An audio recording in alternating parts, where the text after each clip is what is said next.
The Italian great-great-grandfather.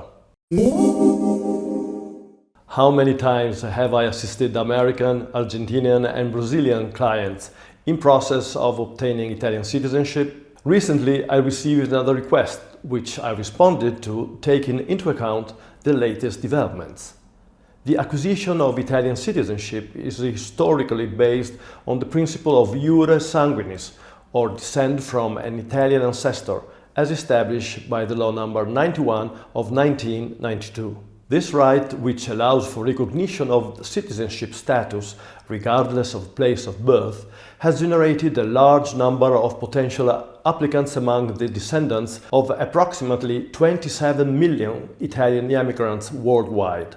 Case law has consistently reiterated that this is a subjective right, which can be ascertained in court if the administrative route is impracticable or excessively slow. However, a recent reform, outlined between 2024 and 2025, has introduced more restrictive conditions for acquiring citizenship by descent.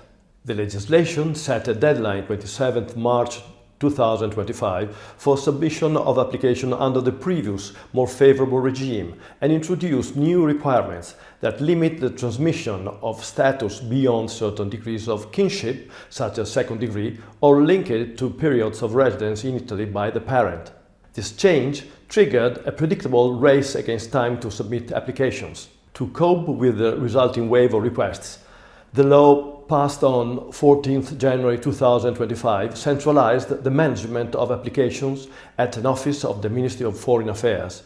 The new provisions require applications to be submitted exclusively in paper format with original documents and set a deadline of 36 months for their processing.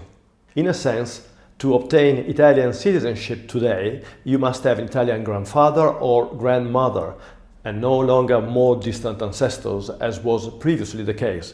Arm yourself with original documents, send them by post and wait 3 years. At that point, rather than citizenship, the applicant would deserve an Olympic medal for bureaucratic patience.